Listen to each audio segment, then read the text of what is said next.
The first thing to understand about Iran in 2026 is this. Tehran is dangerous, but not because it is unstoppable. It is dangerous because its strategy is built around hiding its weakest links, then punishing anyone who tries to exploit them. And if you know where those weak links are, you start to see the real map of Iran's vulnerability, not a map drawn with borders. A map drawn with logistics, spare parts, radar coverage, supply chains, budgets, and internal pressure. Today we are breaking down Iran's military weak points in 2026, where Tehran is vulnerable, what can realistically be targeted in a crisis, and why some of Iran's loudest strengths actually reveal its biggest gaps. Let's get straight into it. Iran's core problem is that it has built a modern deterrent on top of a very uneven foundation. Its missile forces and drone ecosystem are the headline. But the classic pillars of a conventional military, air power, integrated air defense at scale, blue water naval power, and sustained high-tempo operations are where the cracks show. And those cracks have been stressed by recent conflict dynamics, sanctions pressure, and economic strain. Start with the biggest vulnerability of them all: air power. Iran's combat aircraft fleet is old. Like truly old. Even serious academic and analyst work describing Iran's air force points to legacy American platforms like the F-4, F-5, and the F-14, and it emphasizes chronic spare parts shortages under sanctions. One peer-reviewed analysis discussing the June 2025 Israel-Iran conflict specifically notes that most of Iran's fighter jets suffer from shortages of spare parts, naming those same aircraft types. Wiley Online Library. That matters because air power is not just jets. It is training hours, maintenance cycles, avionics, weapon stocks, refueling, survivability, and the ability to coordinate in contested airspace. When your fleet is old and your supply lines are choked, you can still fly some aircraft. But sustaining sorties under pressure becomes a different story, and we got a real-world reminder of what that looks like. In June 2025, satellite imagery published in reporting showed Israeli strikes damaging and destroying F-14 at Mehrabad Airport in Tehran, with the reporting highlighting that Iran kept these aircraft going despite sanctions blocking access to spare parts. Business Insider +1. Even if some of those airframes were not fully mission-capable, targeting them still hurts because older fleets depend on cannibalization. One jet becomes the organ donor for the next. When you lose airframes on the ground, you lose parts, you lose maintenance flexibility, and you lose the ability to surge. Now here is where it gets sharper. Iran knows this weakness. It talks like an air power equalizer, but it acts like a country trying to buy time. Multiple assessments across 2025 pointed to Iran seeking foreign fighter jets to address air weaknesses. Critical threats +1. And when analysts discuss Iran looking outward to Russia or China, there is a consistent theme. Tehran wants modern aircraft and advanced systems, but getting them at scale is hard, politically, financially, and logistically. The U.S. Defense Intelligence Agency publicly assessed that Iran's defense spending would likely stagnate over the next 2 years, and that China has been reluctant to transfer advanced military equipment because of sanctions risk and broader regional relationships. House Armed Services Committee. So Iran's vulnerability here is not simply old jets. It is a structural inability to regenerate high-end air power quickly, especially under wartime attrition and deep sanctions. Which brings us to the second weak point, and it is tied to the first: integrated air defense. Iran has spent years presenting its air defense as a layered shield, mixing domestic systems like Bavar 373 with Russian systems like the S-300. In early 2025, reporting noted Iran showcasing an upgraded Bavar 373 with an integrated radar capability, emphasizing independent tracking and engagement. The Defense Post. And Janes reported Iran claiming it could integrate S-300 components with Bavar 373, suggesting an attempt to build redundancy and coordination across systems. Default. But the weak point is not what Iran owns on paper. It is what survives in the opening nights of a real campaign and what remains connected when electronic warfare and cyber pressure hit. A detailed analysis of air and missile defense performance in the June 2025 conflict argued that attrition of Iranian S-300S likely played a major role in poor performance, with discussion of attacked radar and reports of emptied S-300 sites after prior Israeli strikes. Real clear defense. Here is the key vulnerability. Modern air defense is a system of systems. Radars, command posts, data links, operators, power, and discipline under fire. If an attacker can blind the radar layer, sever communications, or force the network into isolated standalone operation, the defense gets weaker fast. And that connects to a third vulnerability that does not get enough attention in mainstream talk. Iran's command, control, communications, computers, intelligence, surveillance, and reconnaissance. The whole nervous system. When Israel linked cyber pressure to kinetic pressure in 2025, the pattern looked like this. Disrupt financial systems, disrupt connectivity, shake public confidence, then exploit chaos. Wired reported on Israeli-linked predatory Sparrow operations hitting Iranian financial infrastructure, including a major Iranian bank and a crypto exchange, describing disruptive effects rather than theft. Wired. The Financial Times also reported on a near-total internet shutdown in Iran during escalation, framed by Iranian officials as a move to prevent cyber attacks, with banking disruptions mentioned in the same context. Financial Times. Now, pause. This is not me claiming cyber alone defeats Iran. It does not. But it exposes a pressure point. Iran's state and military systems rely on domestic control of information flows, and that control becomes a vulnerability when an adversary can force shutdowns, create panic, and strain internal logistics. From a military perspective, the biggest risk is not that Iran loses TikTok access. The risk is that under crisis, communications become brittle. Civilian and military networks get messy. Emergency coordination degrades. Public fear spikes. And the regime has to choose between keeping networks open for coordination or shutting them to reduce exposure. Neither option is perfect. That gets us into the fourth vulnerability: sustainment and the economy. The fuel that powers everything. A lot of people talk about Iran like it is a pure military machine. It is not. It is a country under heavy economic pressure, and economic pressure shapes military readiness more than people like to admit. In late December 2025, reporting described widespread protests triggered by economic hardship and currency depreciation, and it tied the situation to inflation and sanction strain. The Washington Post +1. Around the same time, budget reporting highlighted how inflation erodes real spending power, even when nominal numbers rise. Al Jazeera +1. And here is why that matters for military weak points. Iran can build missiles and drones in ways that are relatively cost-effective compared to modern aircraft fleets. But sustained conventional readiness, training, air defense modernization, ship maintenance, and high-end electronic supply chains get expensive fast. The DIA assessment I mentioned earlier is important because it describes Iran being compelled to seek suppliers like China or lower-cost equipment. House Armed Services Committee. That is the reality of a country that can innovate in pockets but struggles to modernize evenly across the force. So if you are looking for vulnerability, look at what gets hard under budget stress: training hours, airbase hardening, replacement radars, high-grade electronics, aviation maintenance, spare parts, and even morale. Now we have to talk about missiles and drones because this is where viewers often assume Iran is invincible. The truth is more complicated, and the vulnerabilities are mostly upstream. Iran's missile and drone forces are strong in regional terms. They are the backbone of deterrence. But they are also deeply dependent on procurement networks, foreign inputs, and industrial bottlenecks.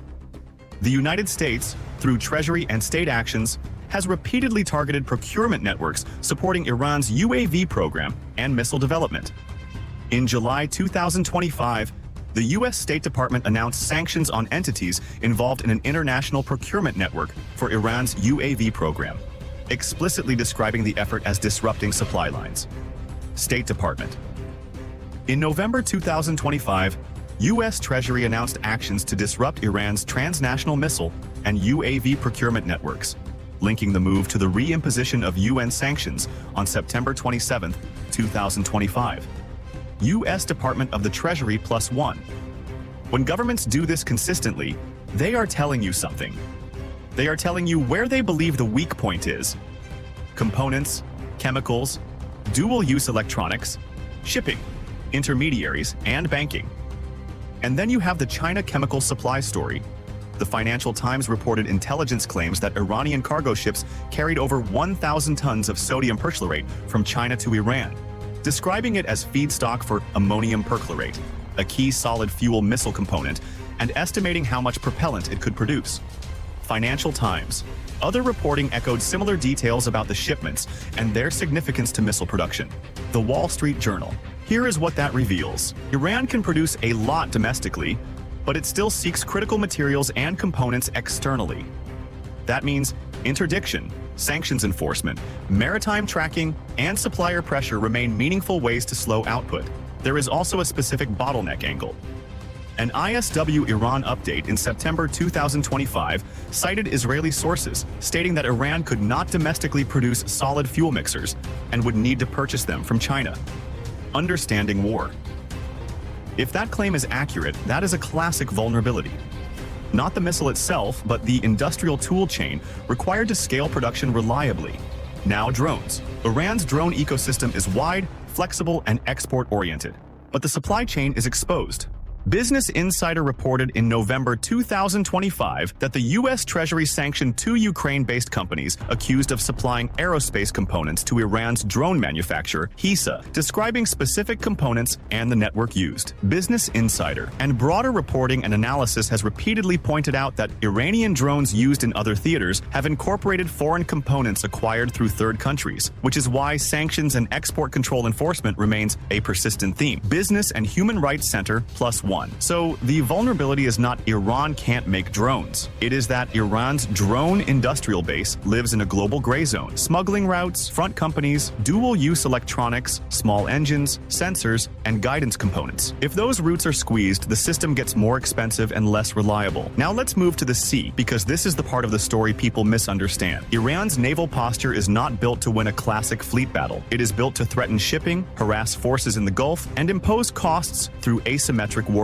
Iran Watch has long described the IRGC Navy focus on small vessels capable of swarm attacks, mines, and anti-ship cruise missile tactics. Iran Watch. That doctrine is dangerous, especially in the Strait of Hormuz, because geography compresses everyone into predictable lanes. International Crisis Group has an entire trigger list entry dedicated to the Strait of Hormuz as a flashpoint because escalation risk is structural there, not hypothetical. Crisis Group. But here is the vulnerability. Asymmetric naval power is potent, yet it is also fragile if the adversary controls the air and has persistent surveillance. Small boats and coastal missile batteries can disperse, but they also have to communicate, resupply, and operate from known coastal areas. Mines have to be laid. Launchers need queuing data. Drones and helicopters can be hunted. And Iran's bigger ships are limited in survivability compared to major navies. After the June 2025 conflict, analysis from AGSI described Iran's naval exercises as dual messaging, projecting threat toward Gulf states while avoiding direct confrontation with the U.S. and Israel. AGSI, that avoid direct confrontation line, is telling. Iran's navy can create risk, but it is cautious about escalation paths where it could lose assets quickly, and this ties back to air power again. If Iran cannot reliably contest the air, its maritime posture becomes more defensive and more reliant on surprise, deception, and quick strikes. So what is the weak point at sea? It is the exposure of coastal infrastructure, the dependence on shore-based systems, and the fact that Iran's maritime coercion is strongest at the opening of a crisis, but harder to sustain under continuous surveillance and precision strike pressure. Now we have to talk about the axis and proxies, because Iran's regional depth is both a strength and a weakness. Iran's strategy leans heavily on partners and aligned groups across the region, but that network has taken hits, and adaptation costs have increased. The Middle East Institute described how Iran's axis of resistance was adapting and restructuring after the June war, and it also highlighted the role of China supplying missile propellant precursors, guidance and propulsion components, and dual-use electronics feeding Iran's production lines. Middle East Institute. Here is the vulnerability. Proxies are not fully controllable, and when they are degraded, Iran has to spend resources to rebuild them or compensate with direct capability. That is expensive and escalatory. Also, the more Iran relies on Russia and China for enabling components or political cover, the more leverage those partners can gain. And the Washington Institute argued that Iran doubled down on Russian and Chinese partnerships after the June War, but that Moscow and Beijing are hesitant to invest deeply in return. The Washington Institute. So the weak point is dependence. Iran wants strategic autonomy, but sanctions and wartime attrition push it toward relationships where the terms are not always in Tehran's favor. If Iran's air defenses are degraded, its command and control becomes more stressed. If command and control is stressed, its ability to coordinate air defense, missile launches, and maritime harassment gets harder. If economic pressure rises, readiness and sustainment suffer, and internal unrest becomes more dangerous to the regime than foreign threats. If procurement networks are squeezed, missile and drone replenishment becomes slower and pricier, which matters in a prolonged conflict. This is why Iran's deterrence is designed around short, sharp, psychologically heavy bursts of capability, often through missiles and drones, rather than sustained combined arms campaigns. In my opinion, Iran's biggest vulnerability in 2026 is not a single weapon system. It is the gap between its ability to strike and its ability to absorb. Iran can hit hard, but absorbing a modern multi-domain campaign is a different challenge. The evidence for that is indirect but consistent. Repeated focus on air defense upgrades, the visible strain and disruption during cyber-heavy periods, and the constant emphasis by sanctioning bodies on choking procurement. Real clear defense +2, financial times +2. In my opinion, a second vulnerability is legitimacy under economic stress. If the state feels it has to choose between guns and butter, it will choose guns, but that choice carries domestic risk. And late 2025 reporting about economic protests and inflation pressure shows that domestic stability is not a background variable, it is a frontline variable. The Washington Post +1. Where is Tehran vulnerable in the air domain? It is vulnerable in fleet readiness, airbase survivability, and radar network resilience, because it is hard to replace aircraft quickly and hard to maintain perfect coverage when key sensors are hit or jammed. Wiley Online Library +1. Where is Tehran vulnerable in the missile and drone domain? It is vulnerable in industrial bottlenecks and foreign supply inputs, because sanctions keep exposing procurement routes and because reporting has described foreign-sourced chemicals and components as part of the production story. U.S. Department of the Treasury +2 Financial Times +2. Where is Tehran vulnerable at sea? It is vulnerable in sustainment and survivability under air superiority conditions, because asymmetric systems can strike, but they struggle to endure continuous surveillance and precision response. Iran Watch +2, AGSI +2. Where is Tehran vulnerable politically? It is vulnerable to internal economic stress, protest cycles, and the credibility shock that follows visible disruption of banking and internet services during crises. The Washington Post +2 Financial Times +2. Iran in 2026 is not weak, but it is uneven. It has a modern strike toolkit layered on top of old airframes, stressed budgets, and a defense ecosystem that still depends on smuggling networks and foreign inputs. That is why Tehran's strategy leans toward deterrence, ambiguity, and escalation management rather than head-on conventional war. If you want a single-sentence takeaway for the viewer, here it is. Iran's vulnerability is not that it cannot fight. Iran's vulnerability is that it cannot fight the kind of prolonged, systems-level conflict that punishes logistics, networks, and replenishment faster than ideology can replace them. And if you are watching events in 2026, watch for signs of stress in those exact places: air defense coverage and radar survivability, procurement disruptions, financial and communication stability under cyber pressure, and the economic temperature on the streets, because that is where Tehran is vulnerable.